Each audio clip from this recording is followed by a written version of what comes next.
us through that St. Louis game, kind of the highs and lows, and how important it was for this group, morale-wise, to get to come out with a win.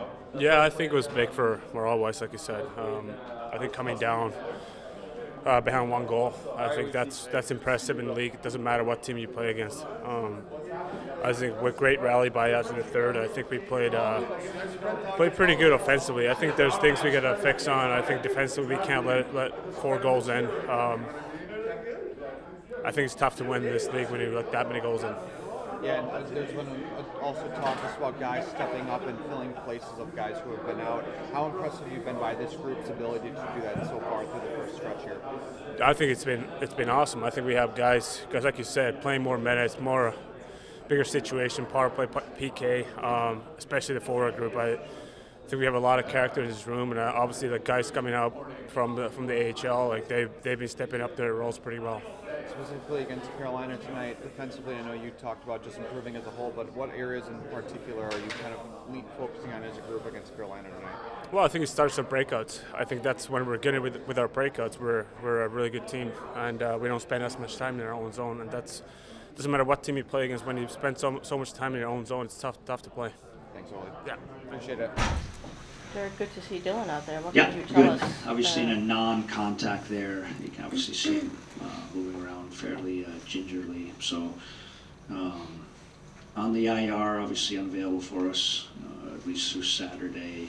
Monday, he's potentially available for us. I think that'd probably be a little aggressive.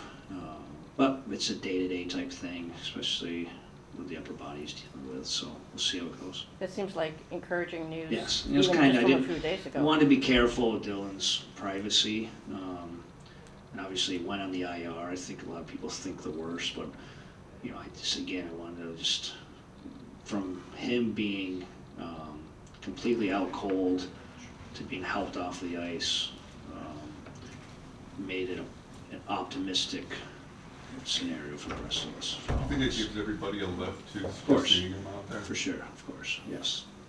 Is Confer good to go today? No, still, he'll be unavailable, but obviously it's his first practice outside of the non-contact jersey, the regular jersey on today. So he's close, but he is, I wasn't trying to lie to anyone when he was day to day. He just says reoccurring nagging, and it's literally, it's good one day, not great the next. So hopefully he makes some strides here. We'll see how it goes for Saturday.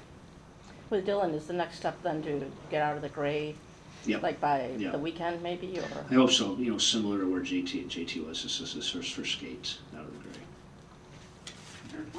You guys are putting a lot of confidence and trust in Joey Valeno. Where is he taken off? Extremely.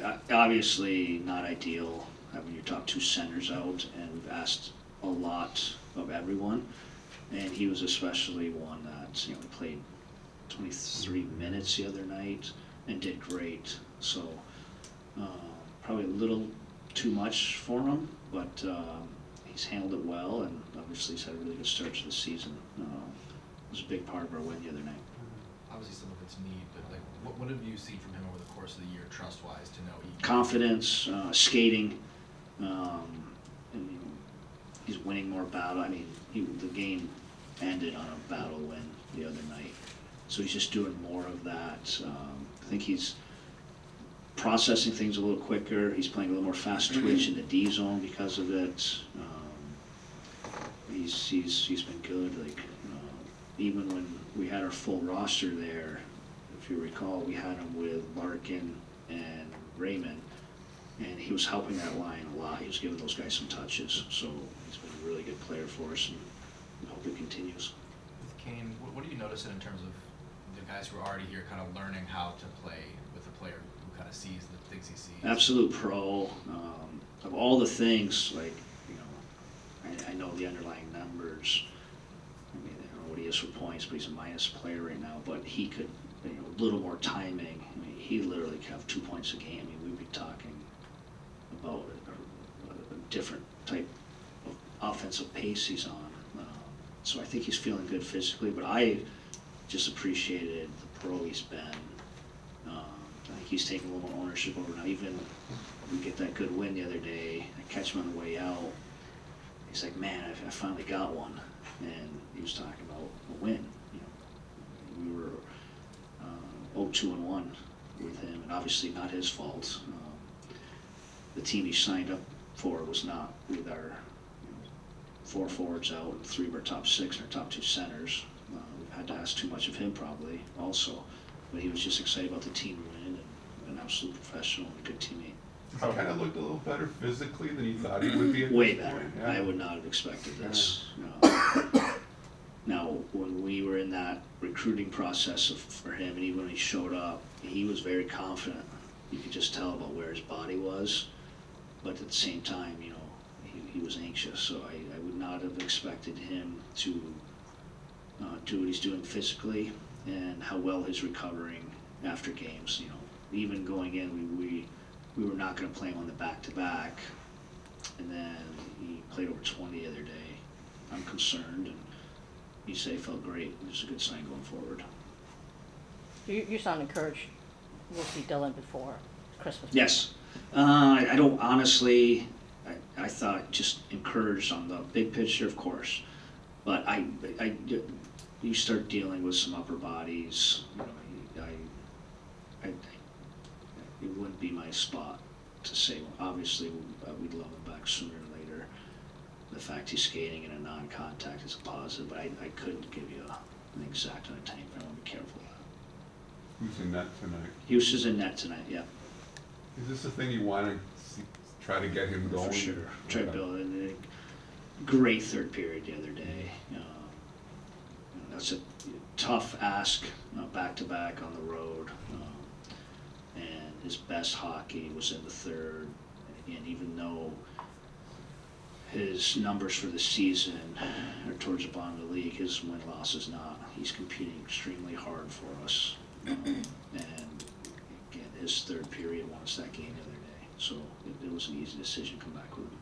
I've liked Berger in the last 2 games. A guy who can plug into the lineup and Yep. provide a little offense. Needed the offense, especially what we're missing out of the lineup. But for him, both goals are similar, and they were at the net. And it was just in developing him and growing him a little bit. Like a lot of young, skilled players have a tendency to gravitate towards the perimeter a little bit. And I think it's credit for him that both his goals were around that blue paint. Any update on Clem Costin? Clem is dated. He can go tonight. There's some positives there too. I'd expect him hopefully on Saturday.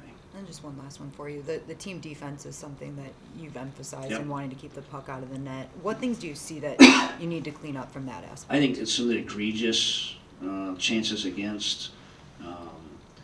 Our underlying numbers are not far off from our good hockey. That 5-1 stretch, we're giving up similar chances against. It's just we're having some mistakes that are a little too egregious, and everything's going in.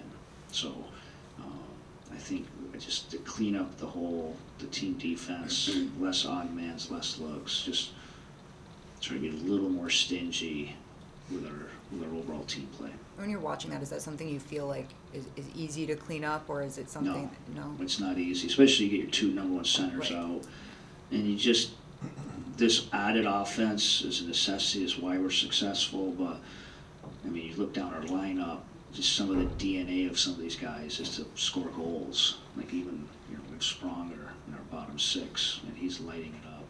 Fabry is lighting it up.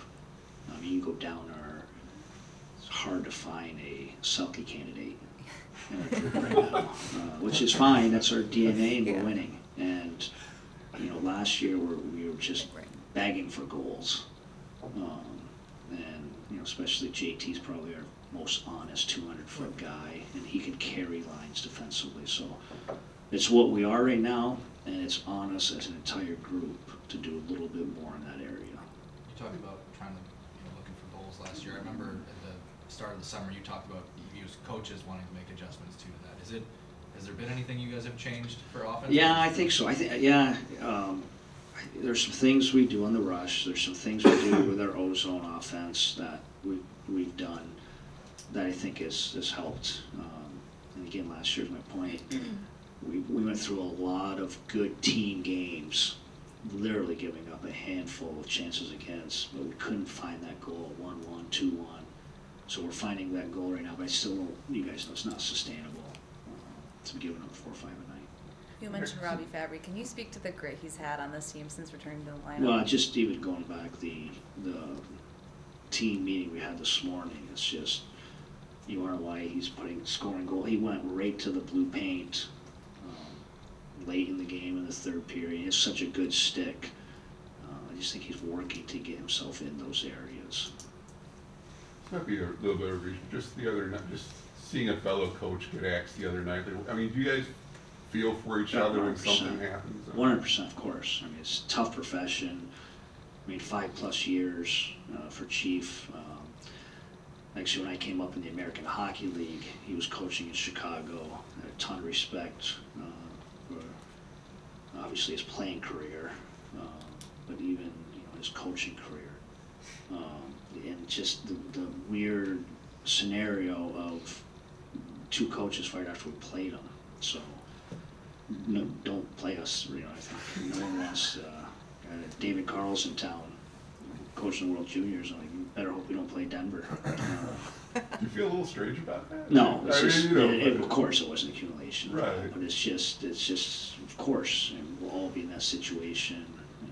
I'll be there someday. It's a reality of getting to the top of the profession, and all those guys will be back in the league extremely quick. You're not planning to stop by that junior camp at all, are you? I wanted to. It's just the timing. They're all coming tonight, so obviously I'll see those guys. I spent some time with them this summer when they were in town. Obviously, David Carl, my relationship and past history of David, watching that closely. Did it surprise you when you saw your phone the other night when you saw the announcement that you got fired? Actually, David Perron brought it up on the plane, and it was personal for David because David speaks extremely high of Chief. Obviously, they won a Stanley Cup together. They had a really, really good relationship. David and I have actually talked about that relationship a couple times. So, I actually heard from David.